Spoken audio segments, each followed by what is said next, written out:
ఓం నమో భగవతే శ్రీరమణాయ. చాలా సంతోషం నాయన. ప్రతి ఒక్కరూ ఈ మాయలోకి వచ్చి దేహాత్మ బుద్ధితో తామంటే దేహమని,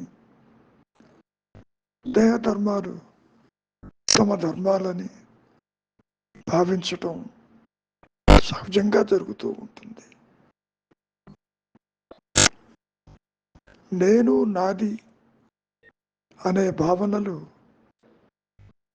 బంధాన్ని సృష్టిస్తాయి. కారణం, నీవు కాని దానితో నీ ఉనికిని ఏర్పరచుకున్నప్పుడు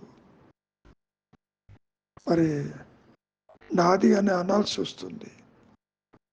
ఈ సంసారము నాది, ఈ పరివారము నా వాళ్ళు,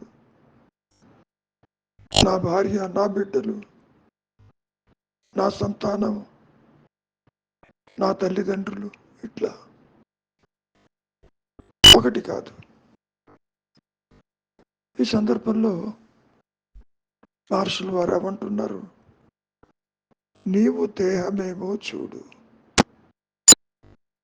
ఏనాడైనా పొరపాటునైనా దేహం చెప్పిందే అది ఉన్నట్టు నీవు చెబుతున్నావు ఈ దేహము నాది అని. అక్కడొస్తుంది చిక్కు. నాది అంటున్నావే ఈ దేహము లేకపోయినా నీవు ఉన్నావా లేదా అది నీవే నిర్ణయించుకోవాలి. ఇతరులు చెబితే నీకు బోధపడదు. ఆదిశంకరులు, రమణ మహర్షులు, ఎందరో మహాపురుషులు ఈ మాయలోకి వచ్చి నీవు దేహము కాదు, దేహివి. దేహము కలిగినంత మాత్రాన దేహం ఎట్లా అవుతావు? దేహం లేకపోయినా నువ్వు ఉన్నావుగా. ఆ ఉన్న స్థితిని నీవుగా నిలిచి ఉండుటే ఈ జీవితం యొక్క అర్థము, పరమార్థము అంటూ ఎందరో చెప్పుకొచ్చారు. ఇంతకీ నన్ను ఏం చేయమంటారు? ఎందుకు ఏం చెయ్యాలి? ఏది సాధిద్దామని చెయ్యాలి? నీవే అదై ఉన్నప్పుడు సాధించేదేమిటి? ఇంకో విశేషం ఏంటంటే, అనుదినము ప్రతిరోజు కూడా నీవు ఇప్పుడు ఉన్నటువంటి ఆత్మేతరమైన వాటితో సంబంధాలని, వ్యక్తిత్వాన్ని పూర్తిగా విడనాడుతున్నావా లేదా? దానికి తార్కాణం నీ నిద్రావస్థ. నీవు చక్కగా పక్కపరుచుకుంటావు, దాని మీద ఈ దేహాన్ని విశ్రమింపచేస్తావు. దీని అర్థం ఏంటి? నిద్రకి నీవు ఉపక్రమిస్తున్నావు అంటే నీ సహజత్వం వైపుకి నీవు నిలిచి ఉండటానికి వెళుతున్నావనే కదా. అంటే ఈ పరిమితత్వము, ఈ ఆత్మేతరమైనటువంటి వాటితోటి తాత్కాలికమే కావచ్చు, తెగతెంపులు చేసుకుంటున్నావా లేదా? ఏ విధంగా అయితే ఒక ఆలోచన నిన్ను బంధిస్తున్నదో ఆలోచనారహిత స్థితిలో నీవుగా నిలిచి ఉంటావు.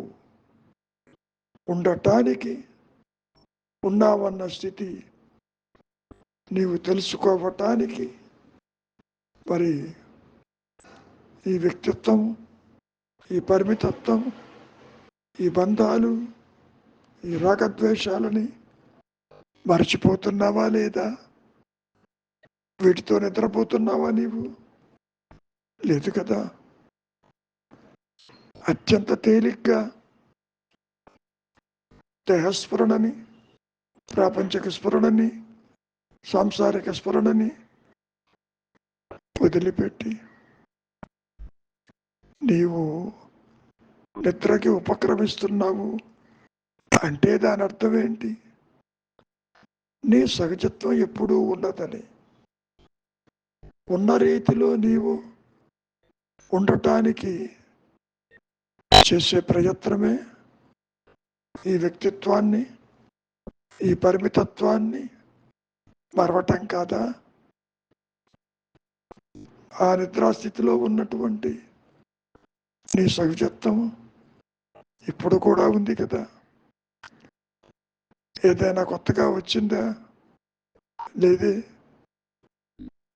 నీ ఆలోచనే నీకు, నీ స్వరూపానికి, నీ సహజత్వానికి ఒక రకంగా చెప్పుకోవాలి అంటే అడ్డుగా ఉంది. ఒకటే నేను ఉంటుంది, రెండు నేను లేవు. ఆది నుంచి ఈ అహంకారము తృణీకరించబడిందంటే దాని అర్థం ఏంటి?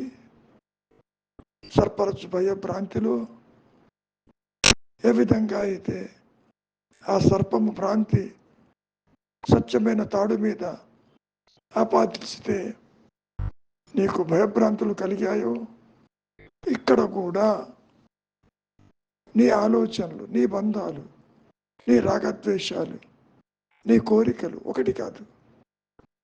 ఇవన్నీ కూడా ఆలోచన రూపేణ నిన్ను నీ స్వరూపానికి దూరం చేస్తున్నట్లుగా ఉంటుంది. నిజానికి నువ్వెన్నడూ నీ సహజత్వానికి దూరము కాలేవు, కావు కూడా. కానీ ఆలోచన వచ్చినప్పుడు, పరిమితత్వం అయినప్పుడు, నేనంటే ఇదేమన్నా భావన కలిగినప్పుడు, అనంతమైన నీ స్వరూపము, పరిధులు లేని నీ స్వరూపము మరి ఇక్కడ దేహ పరిమాణంతో ఉన్నట్లుగా నీ వ్యక్తిత్వము ప్రకాశిస్తుంది కదా. తీరా విచారిస్తే అట్టి వ్యక్తిత్వమే లేదు. ఆత్మ ఎన్నడూ పరిమితం కాలేదు. ఆత్మ ఎన్నడూ ముక్కలై జీవుడు, జగత్తు, ఈశ్వరుడు కాలేదు. ఇవన్నీ కూడా అహంకారపు చేష్టలు, మాయా నేను చేష్టలు. నీవు విచారిస్తే అసలు మాయా నేనే ఉద్భవించలేదు. నీవు ప్రధానికి కర్తమనుకుంటున్నావు. నాది నాది, నేను కర్తను, నేను చేస్తున్నాను, నేను చేస్తున్నాను అని లేనిపోని కర్తృత్వాన్ని మీద వేసుకుంటున్నావు. ఆ విధంగా మీద వేసుకునేవాడు ఉన్నాడేమో చూడటమే ఈ అనాత్మ విచారం. ఆత్మను గురించిన విచారము ఎవరూ చెయ్యనక్కర్లేదు, చెయ్యలేరు కూడా. కారణం ఈ మాయా నేను, ఈ వ్యక్తిత్వము, ఇది ఒక చిన్న కొవ్వొత్తి లాంటిది. ఈ కొవ్వొత్తితో నీవు సత్యాన్ని, ఆ తేజస్సుని చూడబోతే పూర్తిగా నువ్వు కరిగిపోతావు. నీ ఉనికి కోల్పోతుంది. కొవ్వొత్తి ఎన్నడైనా సూర్యుని దర్శించగలదా? తాను మిగిలి ఉంటూ ఒక్కసారి ఆలోచించండి, అది జరిగే పనేనా? ఇక్కడ కూడా ఈ మాయా నేను, ఈ అభూత కల్పన, దీన్నే మహర్షులు వారు ఘాటుగా స్పందిస్తూ ఇది ఒక పిశాచము, ఒక లోయర్ సెల్ఫ్, ఉనికి లేనిది అంటూ చెప్పుకొచ్చారుగా. లేనిది లేనట్లు స్వరూప జ్ఞానంలో ఇది అదృశ్యమైపోతుంది. నేను ఉన్నాను అన్న ఎరుక మాత్రమే సత్యమై, నిత్యమై, ఏకమై, అనంతమై, కాలాతీతమై, అవస్థలకు అతీతమై, అది మాత్రమే ప్రకాశిస్తున్న సంగతి నీ స్వరూపంగా నీవే గ్రహిస్తావు. ఇప్పుడు ఈ మాయలో ఒక పరిమితమైన వ్యక్తిత్వము, జీవభావన తల ఎత్తినట్టుగా ఉంటుంది. నిజానికి ఆత్మ నీ సహజత్వము, దానికి అన్యత్వము లేదు. మరి అన్యత్వాన్ని ఊహించేదెవరు? ఇదిగో ఈ మాయా నేను. అటు జడమైనటువంటి దేహము కాదు, ఇటు చైతన్యమైనటువంటి ఆత్మగా ఉన్న పూర్ణ జ్ఞానము కాదు. రెండుకి నడుమ ఇది వచ్చినట్లుగా అనిపిస్తుంది, అన్యత్వాన్ని సూచిస్తుంది, ఏకత్వానికి విఘాతం కలిగినట్లు అనిపిస్తుంది.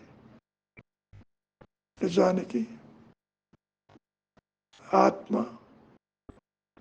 ఎన్నడూ కూడా అది ముక్కలు కాలేదు, సంకోచించలేదు,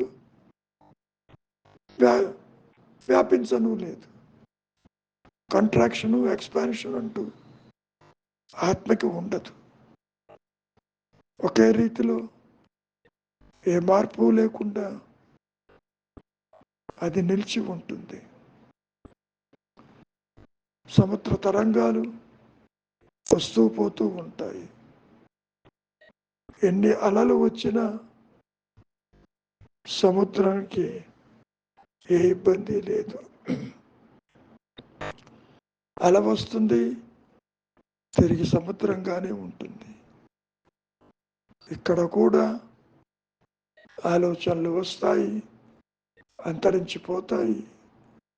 నేను ఉన్నానన్న నీ సహజత్వానికి ఎట్టి ఇబ్బంది ఉండదు. ఆత్మ లేక అహంకారము క్షణకాలము నిలవలేదు. కానీ ఈ వ్యక్తిత్వము లేకుండా, ద్వైతము లేకుండా, సృష్టిని చూడకుండా నీవు ఉండగలవు, నీవు నీవుగా. మరి దీనికి సాధనమైనా ఉందే? ఏం సాధిస్తావు? నీవే అదైనప్పుడు కొత్తగా రావాల్సింది కనుక ఉంటే సాధించవచ్చు. ఇప్పుడు లేనిది కష్టపడి సాధించాలనుకుంటే, సంపాదించేదైతే నీవు సంపాదించవచ్చు. ఇప్పుడు కూడా నీవు అదేను. తత్వవశ వాక్యం కూడా అదే చెబుతున్నది కదా. నీవెన్నడూ దేహము కాదు, దేహము కాజాలదు, ఇంద్రియాలు కాదు, మనస్సు కాదు. అసలు నీవు అనుకుంటున్నది ఏది నీవు కాదు. ఇవన్నీ కూడా నీ భావనలకే పరిమితము. ఏ విధంగా అయితే ఆత్మేతరాన్ని నీవు దూరం చేసుకుని వదిలిపెట్టి నిద్రకు పోతావు, అది నీ సహజత్వం కాదా? అది వ్యక్తిత్వాన్ని విడనాడటం కాదా? అదే పనిని ఈ జాగ్రత్తావస్థలో సుషుప్తిని తీసుకురా. నీవుగా ఉండు, మౌనంగా ఉండు, అంతర్ముఖంగా నిశ్చలంగా ఉండు. లేని జీవుడికి ముక్త స్థితి ఏది అన్నప్పుడు ఆత్మస్థితే కదా. అది నీ సహజ నిర్వికల్ప సమాధి అని కూడా ఈ మాయలో మనం చెప్పుకోవచ్చు. నీకు తెలియకుండానే ఈ అహంకారాన్ని విడనాడటానికి నీవు ప్రయత్నం చేశావా లేదా?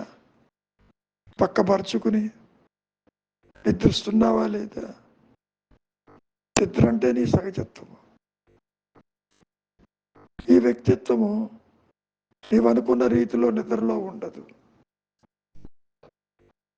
ఉంటుంది, లయమై ఉంటుంది, కానీ వృత్తి రాహిత్యమై ఉంటుంది.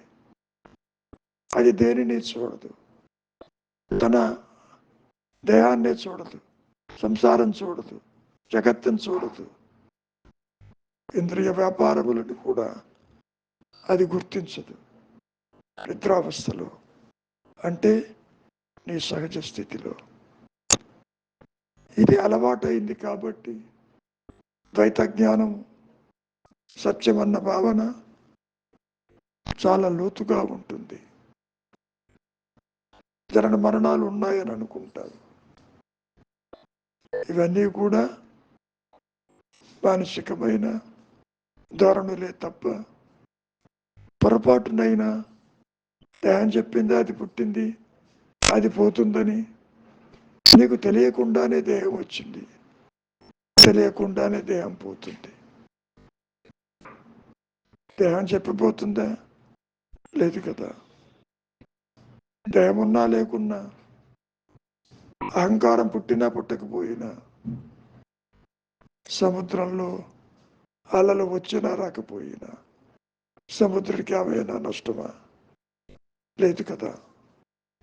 కాబట్టి ఉన్నది ఎరుక, ఉన్నది అహంస్ఫురణ, ఉన్నది నేనున్నానున్న స్వయం ప్రకాశమైన జ్ఞానమయ స్థితి. మరి ఉనికి లేనిదో ఎదుగో ఈ జీవుడు, జగత్తు, ఈశ్వర భావనలు, భావశూన్య సద్భావ సుస్థితి అంటూ మహర్షులు వారు చెప్పుకొచ్చారు ఉపదేశ సారంలో. మంచిది, మౌనమే శరణ్యం.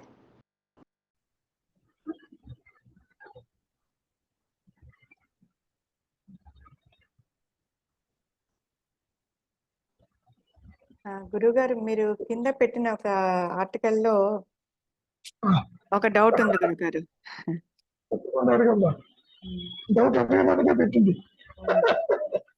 ఇక్కడ అహమ్మికను వర్జించి పారమార్థికమైనప్పుడు కూడా దానిని విజ్ఞానమనే అంటారు. మరి అది పారమార్థిక సత్యమైనప్పుడు మరి విజ్ఞానం ఎట్లా అవుతుంది గురుగారు? జ్ఞానము అంటే ఈ జ్ఞానం అనే పదాన్ని అన్నిటికీ వాడతాం. విజ్ఞానం, సుజ్ఞానం, అజ్ఞానం. ఈ జ్ఞానం అనేది అవేర్నెస్. జ్ఞానం అనేది అవేర్నెస్. ఈ అవేర్నెస్ తోనే జీవుడు ఉన్నాడని చెప్పటం. గురుగారు, జీవుడు విజ్ఞానమయ కోశంలో ఉంటుందని, ఆ అవేర్నెస్ దేహాత్మబుద్ధి లేనప్పుడు తనకు తానుగా ఉంటుందని చెప్పడానికి ఆ విధంగా చెప్పారు. అసలు చెప్పండి. అసలు జ్ఞానం అంటేనే విశేష జ్ఞానం. విశేషమైన జ్ఞానం అక్కడ ఉంటుంది. ఇక్కడ అవన్నీ మనం చెప్పుకుంటాం. విశేష జ్ఞానము, విజ్ఞానము, ప్రజ్ఞానం, బ్రహ్మ, ఇవన్నీ కూడా మనస్సుతో బయట చెప్పుకునే మాటలు. ఆత్మని చెప్పడానికి మనసు అక్కడ లేదు. యాక్చువల్గా సూచించడానికి ఒక ప్రయత్నం చేశారు మహర్షులు వారు. ఇప్పుడు ఎక్కడ ఉంటుంది ఆత్మ అన్నప్పుడు శుద్ధసత్వ మనస్సులో అన్నారు. శుద్ధసత్వ మనస్సు అంటే ఏమిటి? ప్రయత్న బుద్ధి లేకుండా ఉత్తరాహిత్యమైనప్పుడు అక్కడే ఈ ఆత్మస్థితి శుద్ధ జ్ఞానంగా ఉంటుంది అని చెప్పదు. పామయం కలిగినప్పుడు విచారిస్తే పాము ఎక్కడైతే ఉందో అక్కడే తాడు ఉందని చెప్పదు. నిజానికి అమ్మా ఈ సృష్టికి ఆత్మకి సంబంధం లేదు. ఒక అభాస కాంతిలో సత్యం తెలుసుకోవడానికి ప్రయత్నం చేస్తున్నారు. అంటే ఒక సాపేక్ష జ్ఞానంతో పూర్ణ జ్ఞానం ఎలా ఉంటుందా అనే దృష్టికోణంలో చూస్తున్నారు. సాపేక్షానికి ఆధారం ఏంటి? ఒకటి ఉండి తీరాలి. ఇప్పుడు మసక చీకటిగా ఉంది ఒక చోట, వెలుగుతూ ఉంటే కానీ మసక చీకటి రాదు. సో ఈ ద్వైత జ్ఞానం అంతా కూడా అజ్ఞానం అనేది ఒకటి తల ఎత్తినప్పుడు జ్ఞానం వైపుకు వెళ్తాము. నువ్వు విడుగా వెళ్ళకపోయినా ఆత్మకు వచ్చే నష్టమేం లేదు. ఇంకో రహస్యం, ఆత్మ జీవుని గుర్తించదు. ఈ సాపేక్ష జ్ఞానంతో ఆత్మను గుర్తించలేదు. సో ఇక్కడ చెప్పేదంతా సూచించడం మాత్రం, సూచన. ఇప్పుడు మీ ఇంకా స్వీట్ పదార్థాలు ఉన్నాయి కదా, ఎన్నో రకాలు, ఎన్నో రకాలుగా ఉన్నది పంచదార అని చెప్పటం. ఈ పంచదార ఎక్కడ ఉందంటే మైసూర్ పాత్ర ఏమని చెప్తాను చెప్పమ్మా. పోనీ పాయసంలో, సేమియా పాయసంలో ఎక్కడ ఉందంటే ఏం చెప్తా? సేమియాలో ఉందంటావా, పాలల్లో ఉందంటావా? ఎందుకు చెప్పలేవు? అంత తీయ ఉందిగా. ఇక్కడ తీయదనం ఏ విధంగా అయితే నామరూపత్వంతో కూడినప్పుడు వివిధమైనటువంటి స్వీట్ డిషెస్ ఏర్పడ్డాయి. అంతా పంచదారే.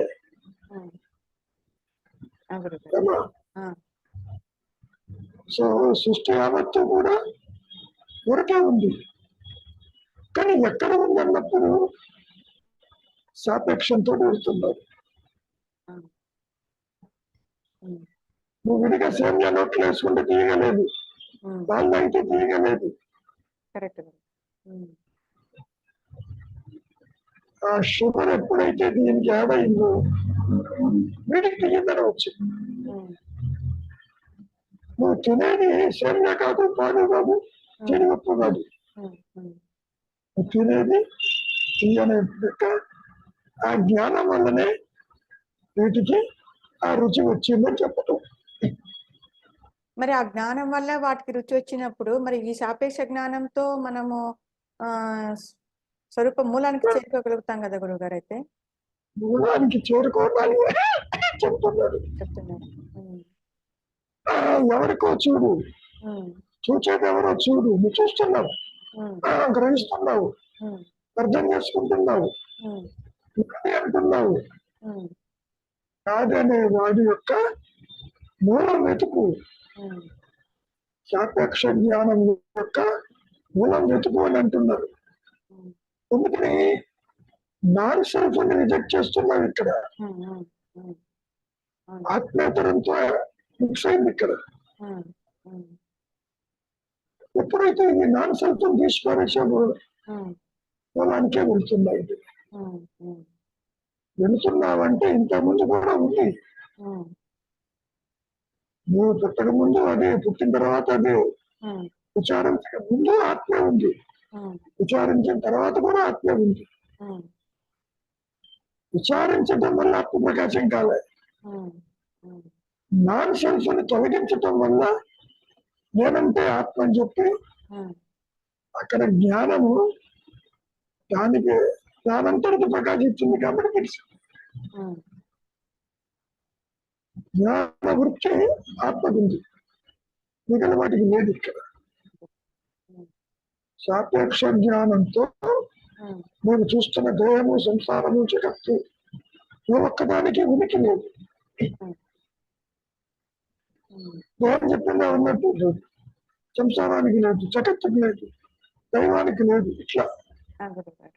ఉమ్, నువ్వు గుర్తించావు, బాగానే ఉంది. ఉమ్, కానీ గుర్తించేవాడికి ఏమన్నా ఉనికి ఉందే? లేదు వాడికి. కాకపోతే వాడు లేడు, ఉన్నది ఆత్మ. అట్లా మరి ఆత్మ అన్న గుర్తిస్తుందా? దాన్నే గుర్తించదు. ఉమ్, అందుకని శంకరాచార్యులు వారు ఈ మాయానేరుని చిచ్చర గ్రంథి అన్నారు. ఉమ్, జన చేతనముల కలయిక కానిది ఉన్నట్టుగా కనపడుతుంది కాబట్టి ఉమ్, మీకు జీవుడు, జగత్తు, ఈశ్వర భావనలు ఏర్పడ్డాయి. ఇక్కడ ఉమ్. ఇది ఒక మాయాజనితం, ఆ గురుగారు. ఇది ఉన్నట్టుగా కనపడుతుంది. ఉమ్, ఉమ్, సో లేనిది ఉన్నట్టుగా కనపడ్డప్పుడు దానికి స్వయం ప్రకాశం లేదు, ఉమ్, భావన స్వయం ప్రకాశం లేదు, ఉమ్, భయానికి లేదు, జగత్తుకి లేదు, దైవానికి లేదు. ఈ సాపేక్ష జ్ఞానం నుంచి నువ్వు పూర్ణ జ్ఞానం వైపుకు వెళతావని చెప్పదు. ఆ గురుగారు. ఎలా వెళతావు? దీన్ని రిజెక్ట్ చేసి వెళతావు, ఉమ్, వెతుకుతావు. వెతికే నేను లోపలికి వెళుతున్న కొద్దీ బాహ్య చింతన అదృశ్యమైపోతుంది, కరెక్ట్. ఇంద్రియాలతో డిస్కనెక్ట్ అవుతుంది. ఉమ్, నువ్వు నిద్రపోతావు కదమ్మా, ఆ గురుగారు. నిద్రలో సేమ్ థింగ్ హ్యాపెన్స్. ఉమ్, నిద్రలో నీకు తెలియదు, ఉమ్, ఇక్కడ తెలుస్తుంది. ఉమ్, నిద్రలో నీ స్వరూపం ఏమిటో తెలియదు, ఉమ్, ఆత్మజ్ఞానంలో తెలుస్తుంది. నీ నేను ఇప్పుడు కూడా ఉంది నీతోటి. ఉమ్. నీ నేనంటే అవేర్నెస్. అదే దీంట్లో ఇందాక కూడా రాశారు మీరు, అది నిద్రలో కూడా నేను హాయిగా నిద్రించానన్న మాటే రాదు. అంటే కొంచెమైనా అనుభవం లేకుంటే నేను హాయిగా నిద్రించానన్న మాటే రాదు. ఆ, ఈ అనుభవం అనేది వ్యక్తిగా చెబుతున్నావు తప్ప ఆత్మగా చెప్పటం లేదు. ఉమ్, వ్యక్తిగా చెబుతున్నావు, ఎటుపోయానో తెలియదు, ఉమ్, భౌతిక చింతన లేదు. ఆ గురువుగారు. ఉమ్. ఆత్మని వ్యక్తిగా నేను అక్కడ అహంకారం ఎలా చెప్పగలుగుతాను? నిద్రలో అక్కడ వృత్తిరాహితం ఏంటుంది కదా, నేను చెప్పలేను కదా. అందుకే చెప్పలేవు కాబట్టి బయటకు చెప్తావు. ఉమ్, correct. ఉమ్, బయటకు ఏం చెప్తావు? ఎటుపోయానో తెలియదని చెప్తావు, చెప్తాను. ఉమ్, తెలియని విషయం చెబుతావు. ఉమ్, ఆత్మని గుర్తించాలని కానీ ఈ జగత్ అక్కడ లేదని కానీ చెప్పలేదు. ఉమ్. అవును గురుగారు. అవును. కాబట్టి నిద్ర కూడా మాయాదేవికి సంబంధించింది. ఉమ్, 3 అవస్థలు అహంకారం యొక్క 3 దేహాలకు సంబంధించింది. ఉమ్. అవునా? ఆ గురువుగారు. Are you getting the point? అర్థమైంది గురువు. కాబట్టి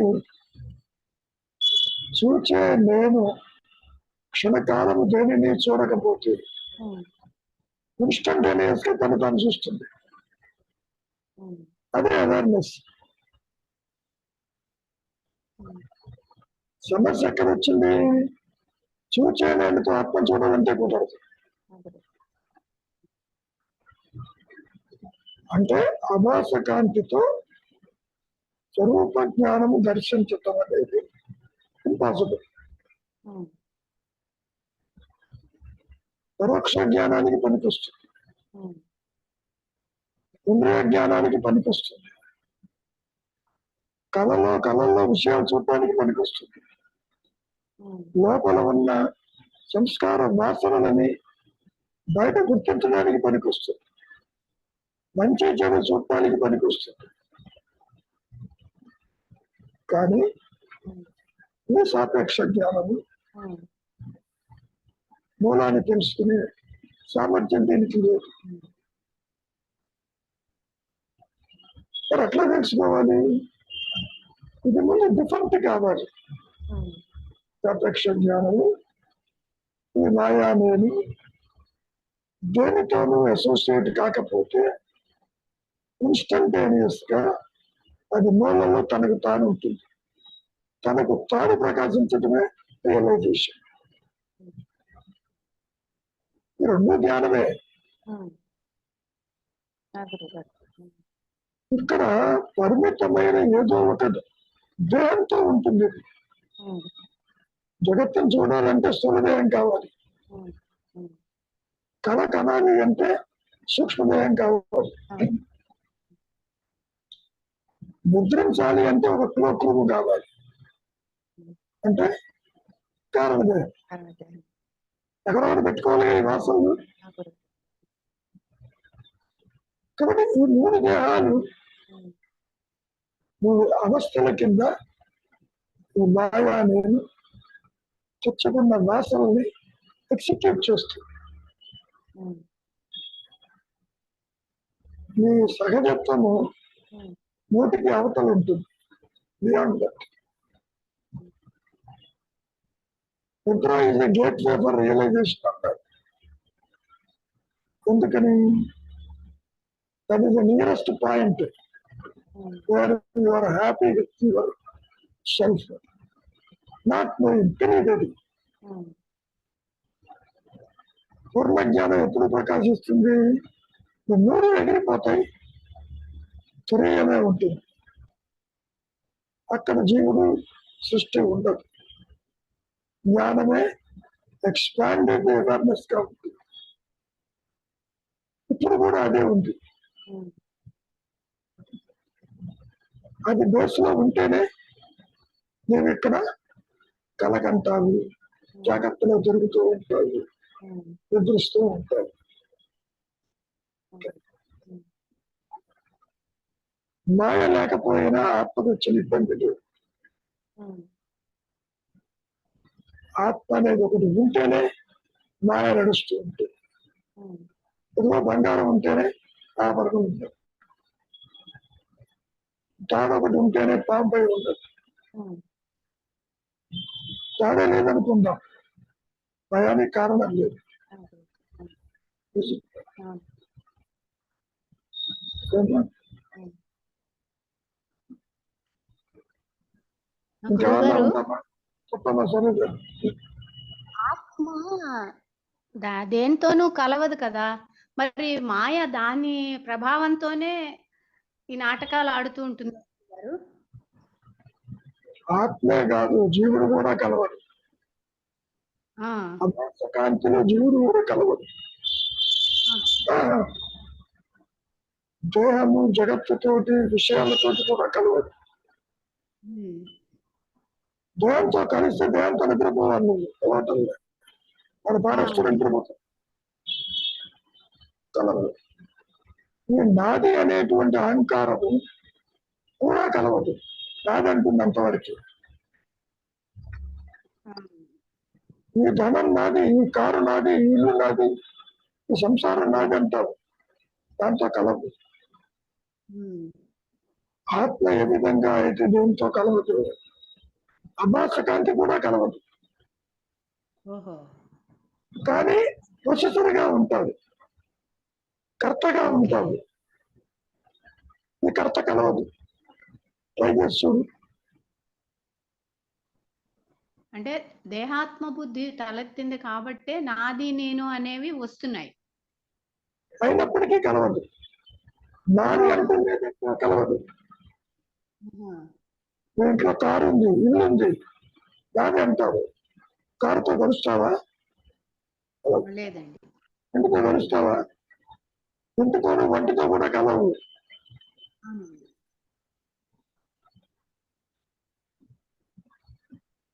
ఆలోచన వచ్చినప్పుడే అనారోగ్యం గురించి ఆలోచిస్తాము. ఆలోచన వస్తే ఇంటికి రిపేర్ చేయిస్తాము. ఆలోచన వస్తేనే కారుని గ్యారేజీకి పంపిస్తాము. అవునండి. ఆలోచన లేకపోతే ఇల్లేమైందో తెలియదు, ఒళ్ళేమైందో తెలియదు. కరెక్ట్ అండి. అదే అదే నిద్రావస్థలో ఉన్నట్టుగా నిద్రావస్థని అనుభవిస్తూ ఉండాలి జ్ఞానంతో. నిద్రావస్థ నువ్వు అనుభవించవు. ఆ నిద్రావస్థ అనేది నీ సత్యస్థితి. ఓకే. ఉమ్, నువ్వు బయట అంతా తిరిగి వచ్చి ఇంటికి వచ్చావుగా ఇప్పుడు. అవునండి. ఇంటికి వచ్చినప్పుడు బయట విషయాలు లేవుగా. అవునండి. అవునండి. అవును. ఇంద్రియాలు డిఫరెంట్ అవుతాయి. డిఫరెంట్ అంటే అవునండి. ఉత్తరాయిత్యం అవుతుంది. అవును గురువు గారు. ఎప్పుడైతే నువ్వు బయట తిరగడం మానేసావో ఇంట్లోనే ఉంటావు. కరెక్టే గురువు గారు. ఇంట్లో ఉండడం అంటే ఆత్మగానే ఉంటావు ఎప్పుడు కూడా. అంటే ఆలోచన లేకపోతే ఆ బ్లిస్ లో ఉండడమే. తర్వాత తెలుస్తుంది ఆలోచన ఇంట్లోనే ఉంటావు. గురువు గారు. ఇల్లుని విడిచి ఆత్మని విడిచి సృష్టి ఉండదు. ఆత్మని విడిచి జీవుడు జగత్తు ఈశ్వర భావాలు ఉండవు. ఆత్మతోనే ఉంటుంది. వాటిని కానీ కలవదు. గుర్తిస్తున్నాం. ఇప్పుడు కూడా కలవు.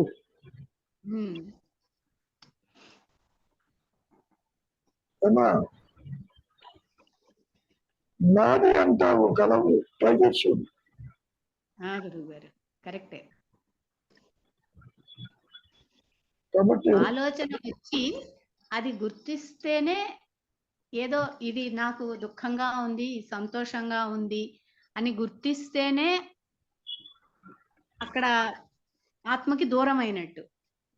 లేదమ్మా, గురువు గారు. తీయ పదార్థం తింటున్నావు, మైసూరు పాకు పరమాణం,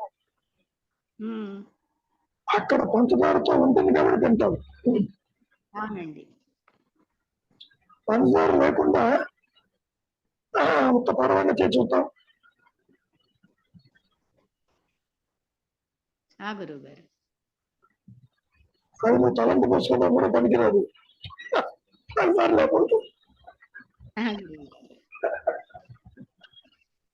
కాబట్టి నీవు చేసే ప్రతి కార్యము, ప్రతి కదలిక, ప్రతి ఆలోచన ఆత్మతోనే ఉంటుంది. అంటే జ్ఞానం బేషగా నీ స్వరూపం. ఓకే గురువు గారు. పంచదారతోనే కదా స్వీట్స్ అన్ని ఉండేది.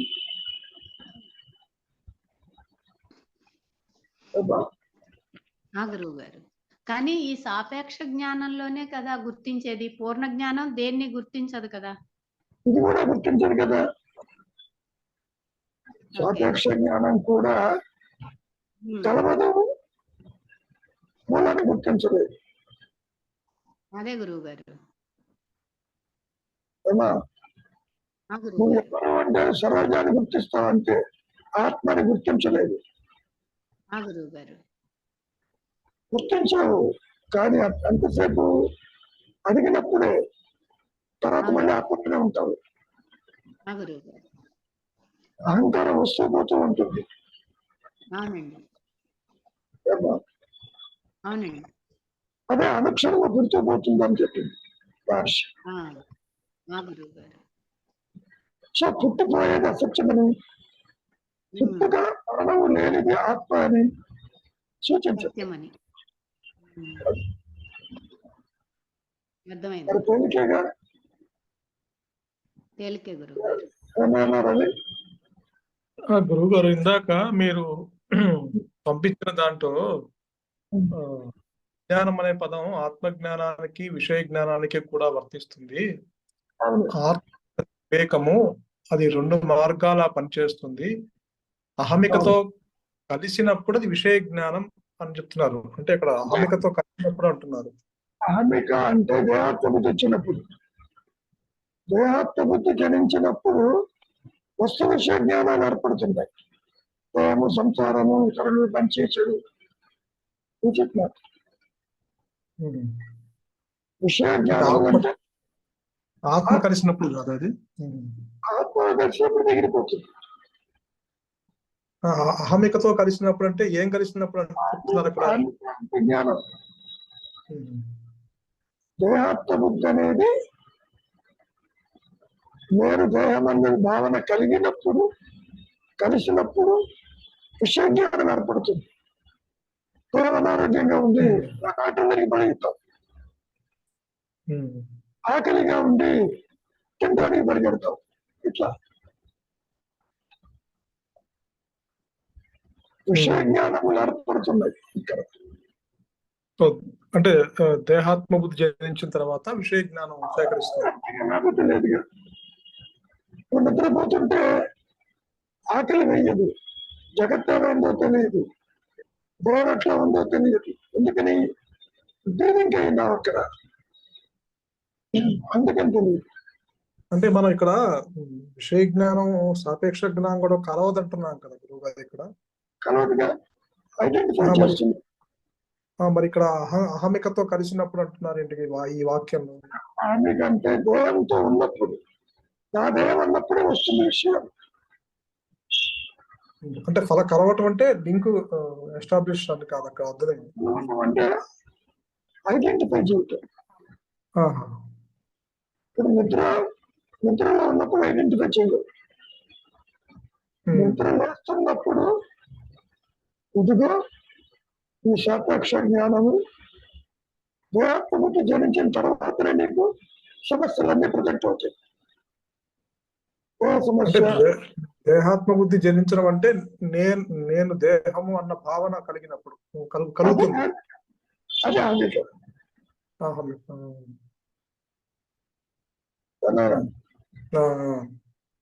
అందుకని భావ శూన్యంలో మీకు అక్కడ ఏముండదు. ఏముండదంటే ద్వైతం ఉండదు, ఆత్మ ఉంటుంది, తనకు తాను ఉంటుంది.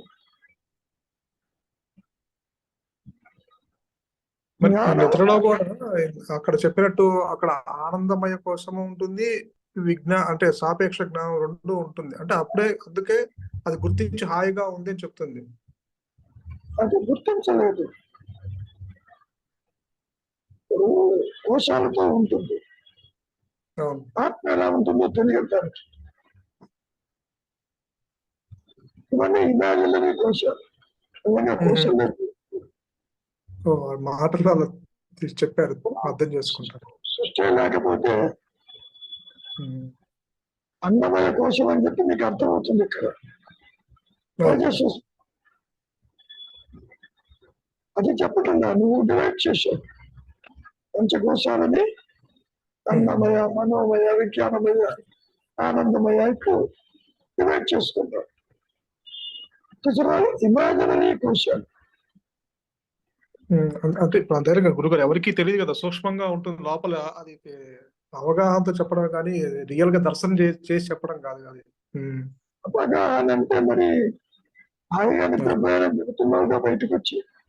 అవునవును. సో అక్కడ ఆనందమయ కోశం ఉందని ఒక స్టేట్మెంట్.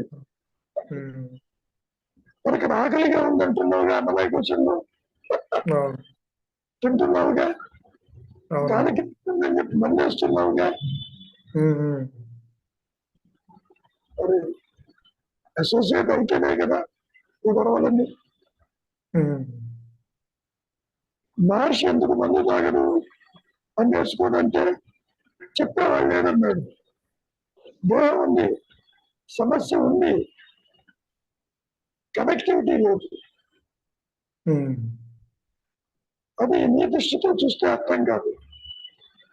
అతను మాట్లాడుతున్నాడు కదా, ఓ బాగా మాత్రం గుర్తించలేదా, తనకు తాను నయం చేసుకోలేడా, మాత్రం చేసుకోలేడా నువ్వు అనుకుంటున్నావు. ఎప్పుడైతే ఆ కనెక్టివిటీ పూర్తిగా తొలగిపోయిందో, there is nobody to bother about this body. చెప్పులు లేకుండా నడిచిపోతూ ఉన్నాడు. ఒక చోట ముళ్ళు గుచ్చుకుందని పక్క వాడు తీస్తున్నాడు. ఎన్ని ముళ్ళని తీస్తావు నువ్వు, కాలంతా ముళ్ళే. ముళ్ళు గుచ్చుకుంటే తెలియదా నువ్వు అనుకుంటున్నావు. తెలుసుకునేవాడు అక్కడ లేడు. ఆత్మ తెలుసుకోదు. అదే అది కూడా ఇంతకు ముందు కూడా ఎక్కడో విన్నాను గురుగారు. అంటే ఆ మహర్షి మీద కూడా అక్కడ అరుణాచలంలో ఎవరో ఒక ఉన్న స్వామీజీ తన భక్తులు తగ్గిపోతున్నారని చెప్పి ఆ మహర్షి మీదకి వచ్చి ఉమ్మేస్తారట మొహం మీద. ఆయన అసలు ఏం మాట్లాడట మహర్షి. అంత అంత దేహాత్మ బుద్ధి అసలు ఏం ఉండదు కదా. అంటే కనెక్టివిటీ ఉండదు, భయం ఉంటుంది. దేహం ఉంటుంది. When you cognize only the problem comes. లేకపోతే no problem. When your attention is on the body, the problem comes. Is it not?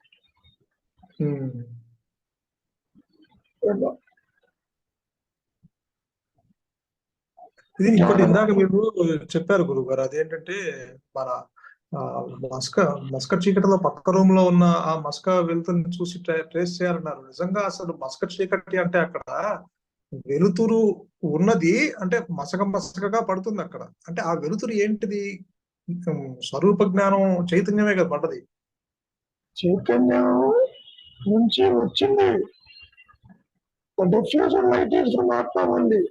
లేకపోతే యూ డోంట్ కాగ్నైజ్. ఇప్పుడు సూర్యకాంతి, సూర్యోదయం ముందు మసక చీకటి ఉంటుంది.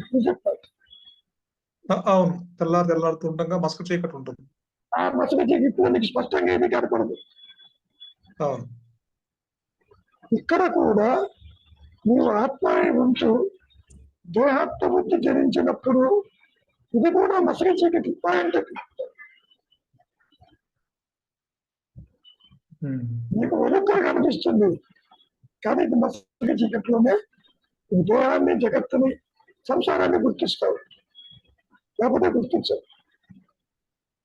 అంటే అది నిజానికి చైతన్యమే కదా. అంటే మనం ఇక్కడ సాపేక్ష జ్ఞానాన్ని పెడుతున్నాం కానీ, బట్ అంటే మస్క చీకటి కూడా చైతన్యమే కదా. చైతన్యం యొక్క అభాసము, స్వయం ప్రకాశం కాదు.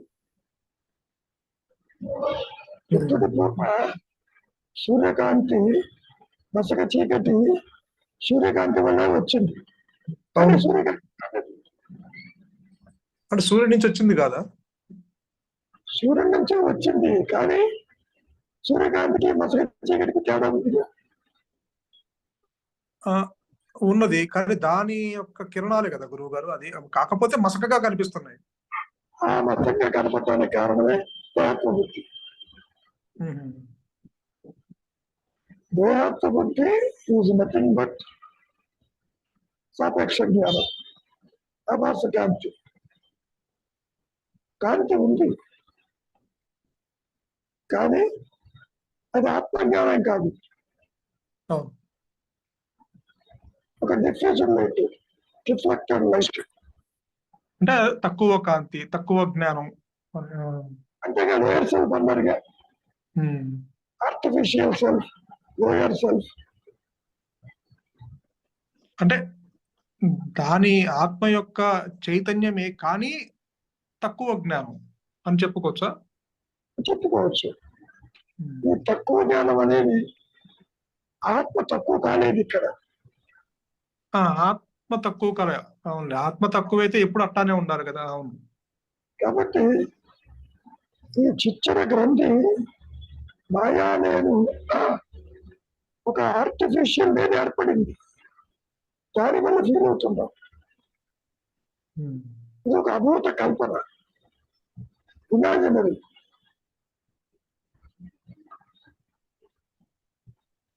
ఆత్మజీవుడు కాలేదు, జగత్తు కాలేదు.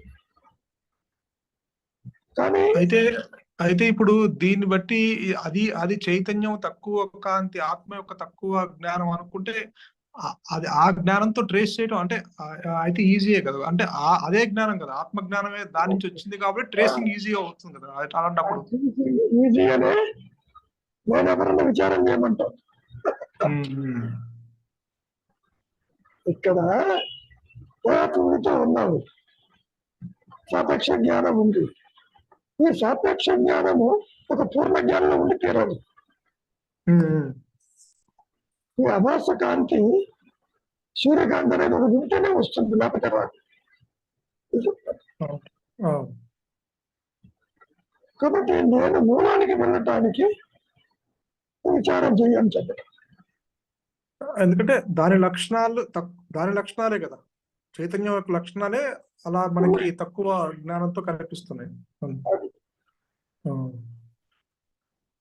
అందుకని దశక చీకట్లోనే చాడుని పాముగా భ్రమపడ్డాడు, ఆత్మని జీవుడిగా భ్రమపడ్డావు. అందుకని పూర్తి వెలుగుంటే తాడుగానే ఉంటుంది. పూర్తి వెలుగుంటే సూర్యుకి ఇంకా ప్రభావితంగా అది మనకి కనిపిస్తుంది వెలుతురు. మీకు పొరపాటు జరిగే అవకాశం ఉంది. అవునవును, ఇంకాస్త విజన్ క్లియర్ గా ఉంటుంది అది అక్కడ. సో మీ అన్యత్వానికి ఆలోచనకి కారణం అభాసకాంతి. స్వయం ప్రకాశము లేని కాంతిలోనే నీవు పుడుతుంటావు, పోతుంటావు, చూస్తూ ఉంటావు, అనుభవిస్తూ ఉంటావు. అట్లా మరి ఉన్నదేమిటి? తురీయం. లేనిదేమిటి? ఈ మూడవస్థలు చెప్తాను. మరి లేవని ఎట్లా చెబుతావు? ఏ ఒక్కటి కూడా అది ఉన్నట్టు చెప్పటం లేదు ఇక్కడ. భయం కానీ, జగత్తు కానీ, తమ్ముడు కానీ నువ్వు గుర్తిస్తున్నావు, అది కూడా నీలో ఉన్నది గుర్తిస్తున్నావు. చూడండి, ఒక ఆత్మకి ఒకే జీవుడు ఉంటాడు, ఒక తాడుకి ఒకే పాము. సో ఇంతమంది జీవులు ఉన్నారు కదా, జీవాత్మలు అంటూ ఉండవు. నీ మనస్సులో ఉన్నది బయట చూస్తావు. అంటే ఆ జీవుడికి మళ్ళీ ఇతరులు కనిపిస్తారు. అంతవరకు మీరు చూడకపోతే నీదేమో కనపడదు, జగత్తు కనపడదు. మరి అత్యంత తేలికైందే కదా.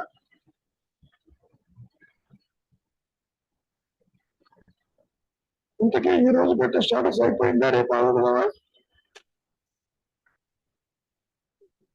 అనుకుంటలేదమ్మా, అన్మ్యూట్ చేసుకో. 4 minutes ఉంది, చదవమంటారా గురువు గారు? చదివినా చదవకపోయినా తెలుసుగా, చదువుకోండి. నీవు ప్రక్క పరుచుకొని చక్కగా సవరించి గాఢంగా నిద్రించాలని ఉత్సాహిస్తావే, అది నీ వ్యక్తిత్వాన్ని మరవటానికి కాదా? ఇప్పుడు కూడా సుఖప్రాప్తి కోసం వెళ్తున్నామంటే వ్యక్తిత్వం లేదనేగా. అంటే నేను అక్కడ ప్రయత్నం చేయట్లేదు కదా గురువు గారు. నిద్రపోవడానికి నిద్రలో అది ఎప్పుడు నిద్ర వస్తుందో తెలియదు కదా, గాఢమైన నిద్ర అనేది. నేను అక్కడ ప్రయత్నం చేయట్లేదు కదా. నిద్ర రావటం కాదు, నిద్ర నీ సహజత్వం. నిద్ర అవుతున్నావు, వర్క్ నుంచి నిద్ర అవుతున్నావు. నేను పడుకుంటాను, నిద్రపోవాలని పడుకుంటాను. కాదు, నిద్ర నీ సహజత్వం. ఇక్కడ చెప్పడము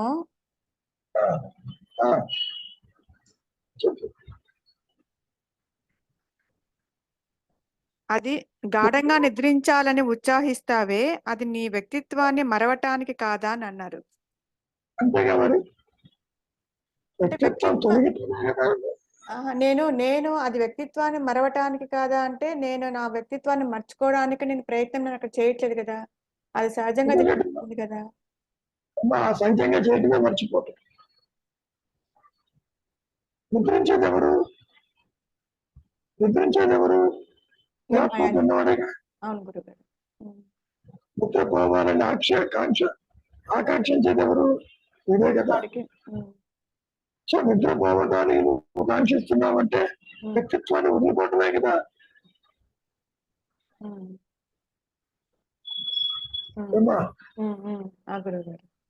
నిద్ర అనేది నీ సహజత్వం. నువ్వు ఇంటికి వెళ్తున్నావు, ఎందుకు వెళ్తున్నావు? ఇంటికి బయట ప్రపంచాన్ని వదిలిపెట్టి వెళ్తున్నావు. కరెక్ట్. ఆఫీసులో చాలా కష్టపడి పనిచేస్తావు, ఎందుకు ఇంటికి వస్తావు? ఆఫీసులోనే ఉండొచ్చుగా. You are getting rid of the work. వృత్తి రాహిత్యమే వస్తున్నాయి. దేనికి వస్తున్నావు? వ్యక్తిత్వాన్ని దూరం చేసుకుని వస్తున్నావు. ఉమ్. అంటే నా సహజత్వానికి వెళ్తున్నాను అంతే. అది పాయింట్. ఉమ్. అంటే నీకు తెలియకపోయినా ఉమ్. నువ్వు నీ వ్యక్తిత్వాన్ని వదులుకుంటున్నావు ఇక్కడ. తెలియకపోయినా వదులుకుంటున్నాను. ఉమ్. అది ఆ, ఎందుకని నీ సహజత్వమే ఆనందమయం కాబట్టి. ఉమ్. నిద్రని కోరని వాడు ఎవరన్నా ఉంటారా? లేదు. కాబట్టి ఆత్మ